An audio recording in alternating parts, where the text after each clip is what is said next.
Assalamualaikum warahmatullahi wabarakatuh.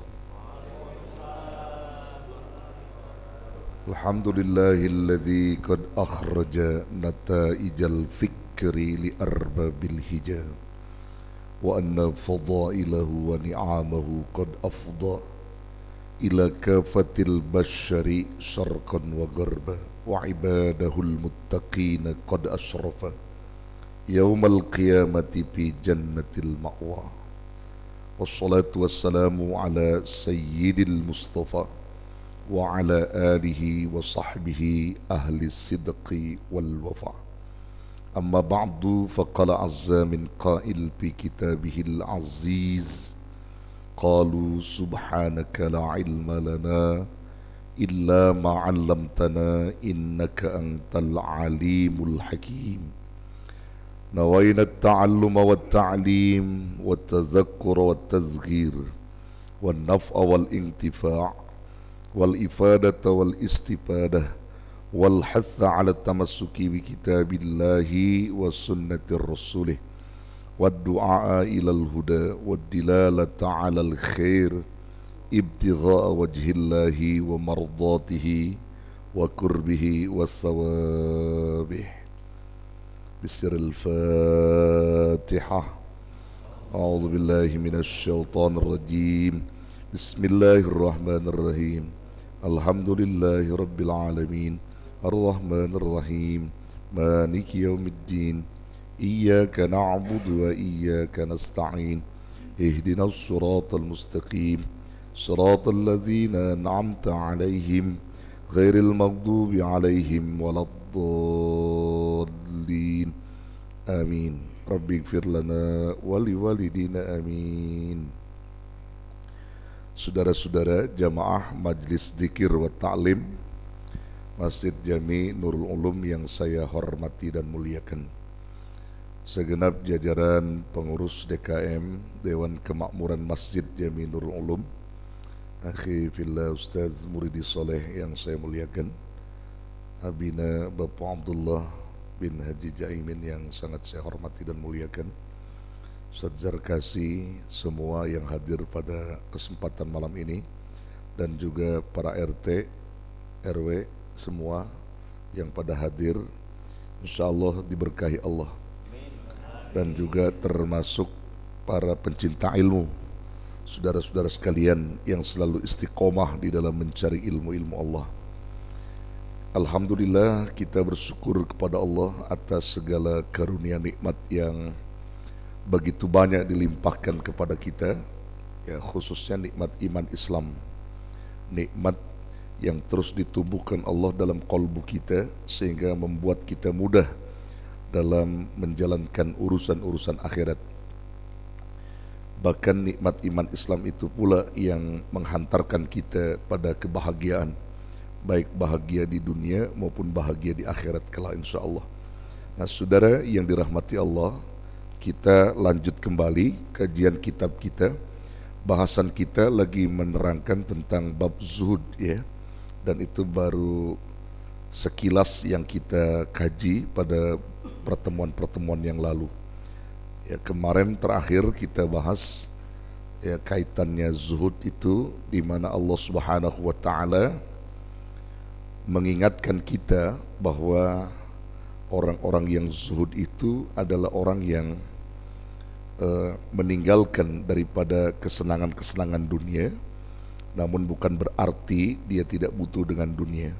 Artinya dia hanya tidak serakah pada dunia. Secara umum bahwa zuhud itu adalah orang yang enggak serakah sama dunia, sehingga Allah Subhanahu wa taala sebutkan di dalam Al-Quran bahwa dunia itu merupakan atau disebut oleh Allah sebagai mata'ul ghurur, kesenangan yang menipu. Ad-dunya mata'ul ghurur, dunia itu sebagai kesenangan yang menipu.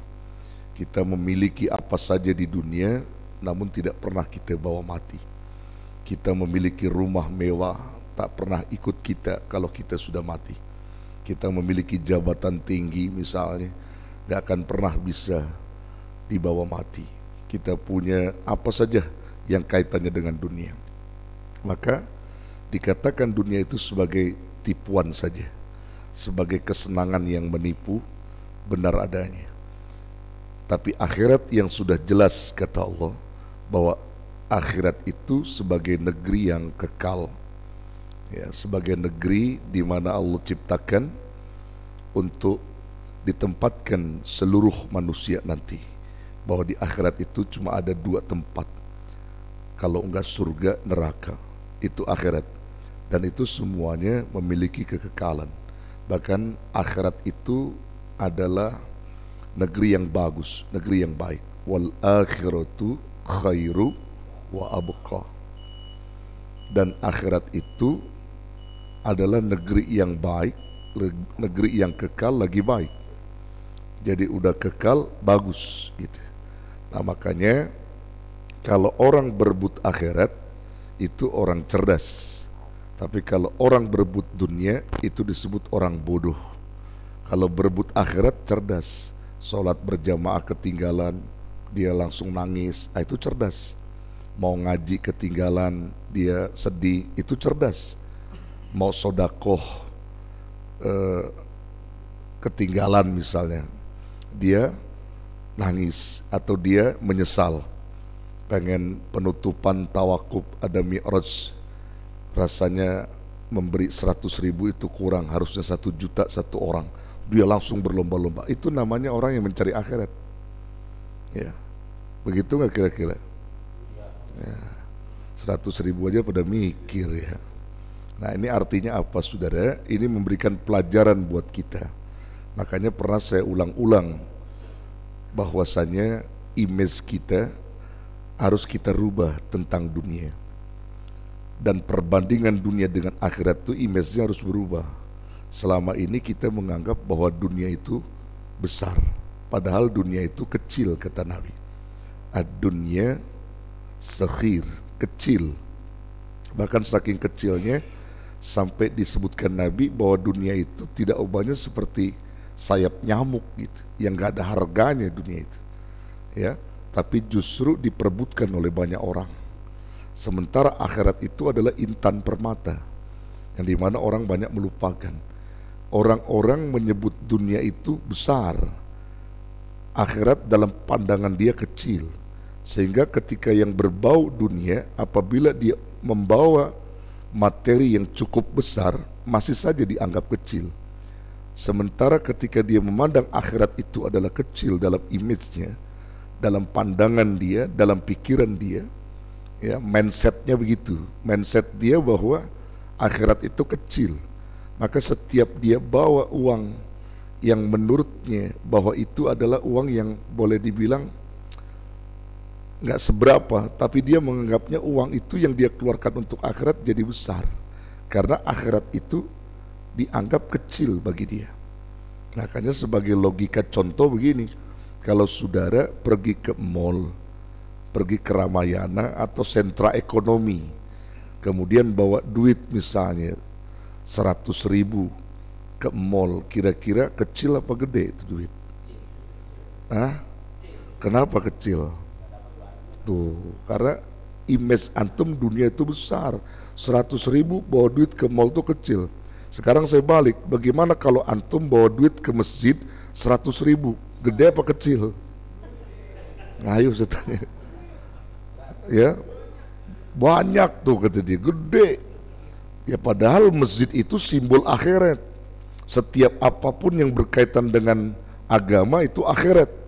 Maka dianggapnya bahwa 100.000 itu berat, besar. Padahal sesungguhnya kalau kita menganggap akhirat itu besar di otak kita, 100.000 itu jadi kecil, Pak. Karena kita untuk menuju surga. Nah begitu orang-orang yang zuhud, bahwa mereka untuk urusan akhirat begitu gencarnya. Tapi kalau urusan dunia dia biasa-biasa aja. Tapi kalau urusan akhirat sejengkal pun dia tertinggal, menyesalnya luar biasa. Maka pantas kalau dalam Quran disebutkan ad-dunya mata'ul gurur, dunia itu sebagai kesenangan yang menipu. Bahkan Imam Hasanul Basri rahimahullahu ta'ala pernah menyebutkan di dalam qaulnya, wa qala Hasan rahimahullahu ta'ala, mata'ul gurur, ka khadratil bustan wa la'bil banan. Kesenangan yang menipu itu seperti ka khadratil bustan. Ka khadratil bustan, menghijaunya kebun, wa la'bil banan, dan mainan anak-anak. Jadi kesenangan menipu itu diumpamakan seperti menghijaunya kebun. Antum kalau ngelihat kebun hijau enak dipandang, tapi kebun hijau itu cepat atau lambat bisa menguning, bahkan dia bisa tua, bahkan bisa jadi rapuh. Begitu juga mainan anak-anak yang tidak bisa digunakan untuk selamanya. Itulah yang dikatakan mata'ul gurur, kesenangan yang menipu. Tapi akhirat itu adalah sesuatu kesenangan yang nyata, yang nanti bakal dirasakan oleh orang-orang yang sudah pergi ke akhirat itu. Yang sudah pergi ke akhirat melalui bab yang disebut al-maut, babul maut, pintu kematian. Nah, sebelum pada akhirat yang hak, maka dia akan disimpan dulu yang disebut dengan alam barzakh, alam pemisah antara dunia dan akhirat. Maka sampai Nabi SAW menyebutkan apa? Al-qabru awwalu manzilin min manazilil akhirah, wa akhiru manzilin min manazilid dunia. Kubur itu adalah awal atau pertama, akhirat yang pertama dari sekian banyak tempat-tempat yang ada di akhirat.